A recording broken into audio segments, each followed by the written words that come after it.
Assim, uma carta que, aliás, faz bem sentido no sítio onde estamos, de um homem que foi ex-combatente, antigo combatente, e que vocês ouviram, foi completamente abandonado pelo seu país, completamente abandonado pelo seu Estado. O que optaram por fazer, e até depois de ter um governo que tinha, há uns anos atrás, dito que ia dar novamente dignidade aos ex-combatentes, deram-lhes um cartão simbólico, continuam miseravelmente em matéria de pensões. Eu tenho conhecido pessoas no país todo, alguns recebem 80 euros, outros menos.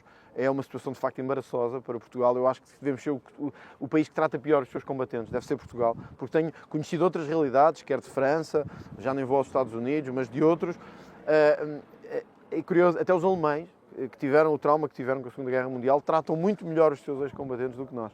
E isso devia nos fazer pensar muito sobre a forma como tratamos estas pessoas. E este bairro tem todo o simbolismo e todo o sentido também por isso, porque é um bairro que desde o início, eu já o queria vir visitar há muito tempo, já tinha dito ao Presidente da Distrital e ao nosso deputado que já há muito tempo eu queria ter vindo visitar. Houve agora a oportunidade finalmente de o fazer, para ver com os meus olhos. Uma zona que recebeu muitos retornados no pós-25 de Abril, mas que as transformações que o país teve em matéria demográfica, de imigração, transformaram também. E acho que isto, na semana em que se discute precisamente no Parlamento imigração, nacionalidade e controle de fronteiras, é o que um político deve fazer. É mesmo isso, esqueceram-se destas pessoas e nós temos que garantir que não nos esquecemos delas e que fazemos esse trabalho nos próximos tempos. André, não estamos à discussão aqui, quando falamos de nacionalidade, pessoas que estão no país já há 4 décadas, claro. Portanto, quem aqui precisa de ajuda é uma falha, efetivamente, de um sistema que, lá está como diz, faz sombra a certos grupos de pessoas. É um sistema que optou por, erradamente, nos últimos anos, dar prioridade a todos os que estavam a chegar de fora e esquecer pessoas como estas que aqui vivem há anos, às vezes há décadas, pessoas que, aliás, em muitos dos casos, são portugueses, nascidos naquilo que era o território português, e demos, por alguma razão, prioridade àqueles que vieram de fora e que aqui chegaram nos últimos anos, ao abrigo de outros acordos, ao abrigo de outros protocolos, mas que de repente estas pessoas ficaram para trás. Nós vemos uma associação que foi fechada também, que foi encerrada, que representava precisamente a multiculturalidade de Portugal no sentido das antigas colónias, com o museu, inclusivamente, e hoje parece que nós tornámos-nos um país que quer esquecer a sua história, esquecer estas pessoas, e é tudo como o Governo costuma dizer, para os novos imigrantes. E nós estamos profundamente em desacordo com isso e temos trabalhado com isso para evitar que isso aconteça no país todo. Aliás, nós vamos procurar precisamente esta semana, também quando chegar o debate, assumir as nossas posições sem medo, na sexta-feira. Nós, em princípio, como eu tive a oportunidade de dizer aos seus jornalistas, nós teremos nos próximos dias um encontro, que eu ainda não posso precisar porque não tenho os dados todos desse encontro, para ver se chega a um consenso entre o Chega e o PSD nesta matéria da nacionalidade e da imigração, e se chegamos a sexta-feira, pelo menos com o sinal verde para avançar em alguma matéria, que seja de controle de fronteiras, que seja de controle de imigração, e de atribuirmos mais aos que estão cá e aos que nasceram cá e àqueles que representam o nosso passado. Olha, é isso, é não esquecerem aquele que é o nosso passado e a nossa ligação a estas comunidades, mas também, ao mesmo tempo, não sermos o país que abre a porta a todos e dá prioridade aos que vêm de fora em detrimento dos que já cá estão. Mas, em concreto, o que é que o Chega vai pedir ao... Olha, eu vou-lhe dar o exemplo da saúde. Obrigado. Nós hoje tivemos não vou fugir à sua pergunta, mas acho que era importante dizer isto também. Eu ouvi a Sra. Ministra da Saúde há pouco, quando estava, penso eu, a vir para cá, sobre mais uma morte no Serviço Nacional de Saúde, agora de um recém-nascido, em que a mãe andou em 5 hospitais à procura de ter uma solução, não conseguiu encontrar essa solução e o recém-nascido acabou por morrer. A Sra. Ministra da Saúde, a anterior, demitiu-se por menos que isto. E nós continuamos a ver um espetáculo sofrível desta Ministra da Saúde todos os dias, seja de grávidas que têm os filhos à porta do hospital, seja de urgências que estão fechadas, agora de uma morte, mais uma, associada à falha dos serviços de saúde, e tivemos a falha dos serviços do INEM, e continuamos com o Governo absolutamente sem qualquer responsabilidade. Eu sem querer criar nenhuma dissintonia, há uma pergunta que eu gostava mesmo de fazer. Se tivesse sido um destes imigrantes que chegou agora a Portugal a precisar dos serviços de saúde, será que também tínhamos falhado? será que também tínhamos falhado ou eles tinham tido prioridade sobre os outros? É uma pergunta legítima, porque temos assistido em tantos, e eu tenho falado com tantos profissionais de saúde, que me dizem que é uma vergonha o que está a acontecer, das pessoas, de quem chega agora do Bangladesh, do Paquistão, de onde seja, passar à frente de quem cá está, ter tratamentos privilegiados sobre quem cá está, tivemos o caso das gêmeas. Eu acho que é tempo de fazermos estas perguntas ao Governo, mas é tempo também da Ministra da Saúde assumir finalmente a sua responsabilidade, porque já é um bocadinho constrangedor todos os dias estarmos a assistir a novas questões na saúde e a novas falhas na saúde. A responsabilidade é resolver problemas. Podia começar por resolver um problema já, que era sair e deixar alguém com responsabilidade governar o Ministério da Saúde. Essa era a primeira responsabilidade. E depois, nós não nos basta só com palavras. Quer dizer, continuam a morrer seres humanos, como vimos hoje nas notícias. Não vale nada um ministro andar, ou uma ministra andar pelo país todo a dizer assim, bom, mas eu assumo a responsabilidade, eu assumo a responsabilidade. Bom, mas então tem que se fazer alguma coisa. O Primeiro-Ministro acha que está tudo bem em matéria de saúde, o Governo acha que está a funcionar bem, acha que não tem nada para mudar. Ainda há pouco vi novamente, atingimos outra vez um nível recorde de déficit na saúde, de mais de 714 milhões de euros no déficit da saúde, e eu acho que as pessoas hoje se perguntam legitimamente isto, que é, para onde é que este dinheiro anda a ir? Quer dizer, para onde é que este dinheiro que andamos a gastar tanto na saúde anda a ir? Porque as pessoas chegam ao hospital, têm a porta fechada. Chegam a uma urgência, está fechada. Os bebés morrem por falta de assistência. As grávidas não têm assistência, então para onde é que está a ir o dinheiro? Acho que isto é uma questão legítima. E, portanto, é a Ministra da Saúde que tem que assumir a responsabilidade por essa situação e nós vamos esperar que essa responsabilidade seja assumida. Eu sei que não é o tema de hoje, mas vão-me perdoar ter que falar disto hoje e assumir aquilo que vou dizer, porque eu vou dizer no Parlamento também. Os seus jornalistas fazem o vosso papel e eu acho que o têm que fazer, mas eu acho que o país hoje ouviu aquilo que eu acho que era impensável, embora muitos de nós já suspeitássemos. Uma conferência de imprensa de um ex-primeiro-ministro acusado de ter roubado o Estado e nos ter roubado a todos em milhões de euros, a ir pôr o Estado português em tribunal, no Tribunal Europeu dos Direitos Humanos, porque diz que foi maltratado e tem que ter direito a uma indemnização do Estado português. Não é nada que não se falasse, não é nada que as pessoas já não dissessem, mas ainda hoje tivemos mais notícias desse mesmo processo, em que amigos e terceiros lhes faziam chegar 1 milhão, 2 milhões, 3 milhões. Quer dizer, isto é gozar verdadeiramente com os contribuintes e é gozar verdadeiramente com Portugal. O que vou dizer talvez seja um pouco radical, mas eu acho que nós temos que ser muito claros com o Tribunal Europeu nesta matéria. Portugal já foi várias vezes condenado no Tribunal Europeu, a Justiça tem que fazer o seu caminho e os políticos não devem interferir no caminho da Justiça. Porém, eu, se for Primeiro-Ministro, eu recuso-me e gostava que o Tribunal Europeu soubesse isso. Se vier a calhar a decisão quando chega a governar, eu recuso-me a pagar ao José Sócrates o que quer que seja. Recuso-me. E o Tribunal Europeu fará o que entender. Fará o que entender. Se for preciso, Portugal sai da Convenção Europeia que nos obriga a estar vinculados a este Tribunal Europeu. Agora, não pode haver nenhum tribunal no mundo com o mínimo de decência que condene Portugal a dar uma indemnização ao José Sócrates. Quer dizer, as pessoas vivem aqui miseravelmente e nós vamos dar mais não sei quantos milhões de euros a um indivíduo que ainda por cima toda a gente vê, toda a gente sabe, basta olhar para aquele processo e percebe-se logo que nos roubou. Epá, eu acho que há limites e eu vou dizer isso no Parlamento mesmo. Acho que é tempo de nós também nos assumirmos com o orgulho que temos que ter quanto país. Portanto, eu recuso liminarmente atribuir o que é que seja ao José Sócrates. E se for Primeiro-Ministro, não pagarei. O Tribunal Europeu fará o que entender. Mas acho que há um momento que os povos têm que se levantar e têm que assumir as suas posições. E a nossa é esta e vamos dizê-la no Parlamento também. Aliás, vamos chamar a Ministra da Justiça precisamente para que possa dar algumas explicações sobre este caso. Eu sei que a Ministra da Justiça não resolve e não faz justiça. Sei também que muitos juízes e magistrados do Ministério Público se sentem frustrados com a demora que isto está a ter, mas quer dizer, está a alcançar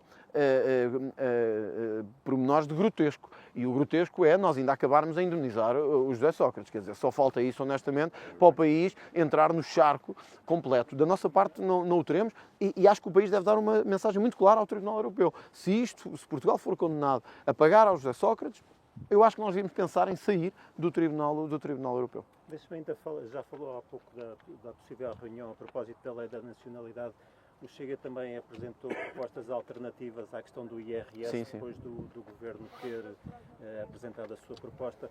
Há alguma reunião prevista também nesse sentido e o que é que o Chega quer fazer de diferente em relação ao IRS daquilo que foi apresentado? Não está prevista, para ser direto na resposta. Nós, de facto, combinámos falar. Aliás, tive a oportunidade de falar há pouco, quando vinha no carro, também com o líder parlamentar do PSD, precisamente para agilizarmos a possibilidade de, nos próximos dias, ter esta conversa sobre imigração e nacionalidade.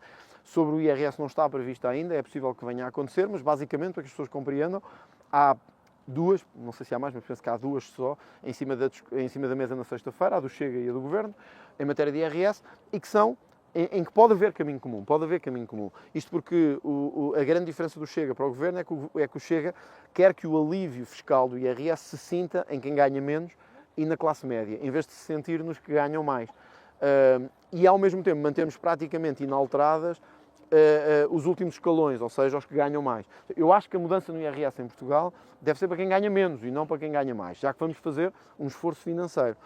Talvez a diferença mais substantiva é que o Chega entende que devem aumentar as deduções em matéria de habitação. Isto porquê? Porque as pessoas têm sentido no país todo um custo brutal e gigantesco em matéria de habitação. Portanto, o Chega propõe uma atualização, não é um valor extremamente elevado, estamos a falar de 850 euros de deduções, em matéria de habitação, dedutível no IRS. Portanto, são coisas em que podemos caminhar e que faz sentido, face ao contexto em que estamos, Portugal ser o país onde é mais difícil aceder à habitação e onde as rendas têm disparado e onde é muito difícil, de facto, manter a habitação. Portanto, eu diria que há aqui caminho comum, não está nenhuma reunião prevista antes de sexta-feira que eu saiba, mas penso que haverá também aqui caminho comum, se houver boa vontade, para se baixar, de facto, os impostos e baixar numa lógica que não seja a lógica sempre do Partido Socialista, que é baixar aos que nos interessam para distribuir para aqueles que vão votar em nós. Acho que é tempo de nós termos uma descida fiscal para aqueles que trabalham, para aqueles que sustentam o país e para aqueles ou que trabalharam e que ganham menos, porque, enfim, eu acho que, sobretudo, nós neste momento temos que nos preocupar com a pobreza que há em Portugal. Se o nacionalidade não se aproximar da vossa proposta, o Chega vai chumbar? Eu não quero pôr esse cenário agora em cima da mesa. Eu acho que há condições para isso. Todos os sinais que tenho, francamente, são de haver aqui abertura para se chegar a entendimentos. Há um novo quadro parlamentar que veio das eleições do dia 18. Foi visível ao país todo o crescimento que o Chega teve e que assumiu. O Governo ganhou.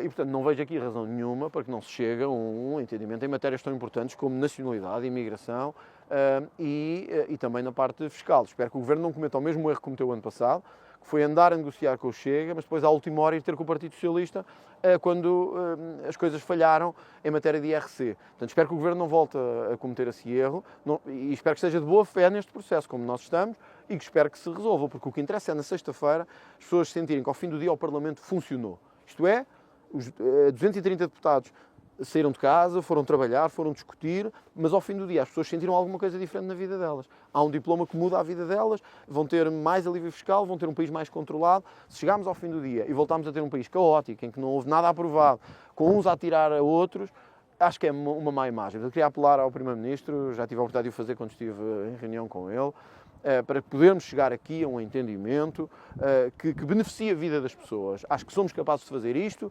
e temos que trabalhar nesse sentido quando faltam poucos dias para a proposta ter discussão no plenário da Assembleia da República. Sobre a nacionalidade, em concreto, o que é que está mal daquilo que Montenegro disse?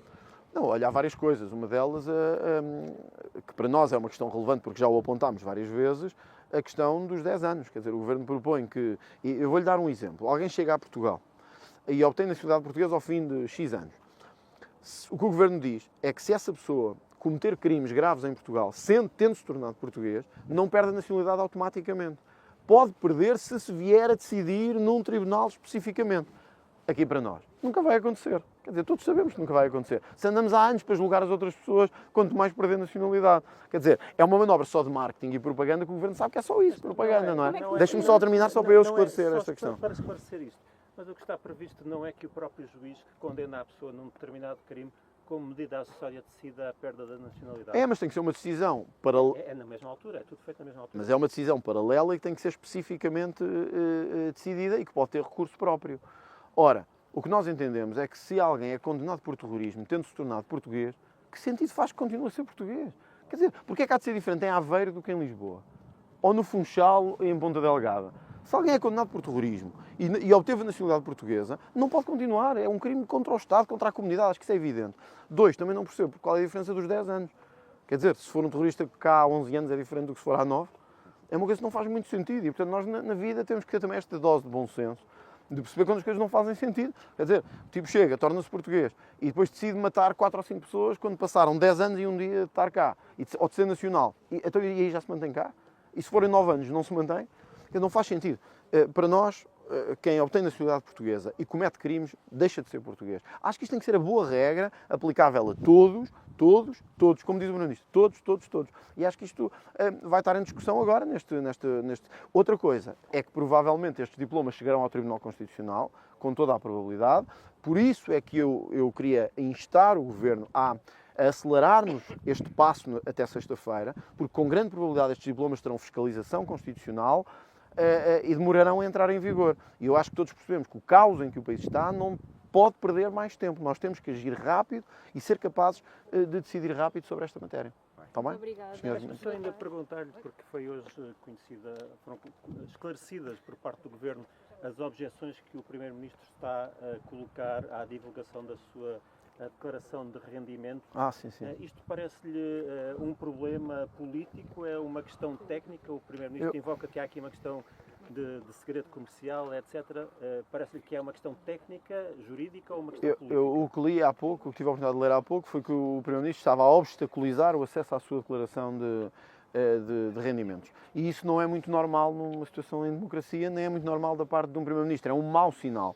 Não sei o que é que decidirá o Tribunal Constitucional ou não, mas é a atitude de Luís Montenegro em relação a este assunto que gera a suspeita política e que gera a instabilidade política. Um Primeiro-Ministro que não quer que se conheça a sua declaração de rendimentos ou a sua declaração de património, quando disse num debate, numa moção de censura, que ia ser o Primeiro-Ministro mais transparente da história do país, é um Primeiro-Ministro que nos deixa com suspeitas sobre a sua conduta. Isto é um mau sinal.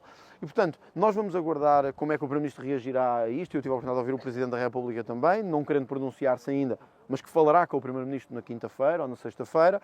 E eu acho que era importante que o Presidente da República dissesse ao Primeiro-Ministro e que o Primeiro-Ministro perceba de uma vez que as questões de transparência não são de escolha dele. Quem está na vida pública e quer ser Primeiro-Ministro tem que ser transparente e tem que lutar por essa transparência.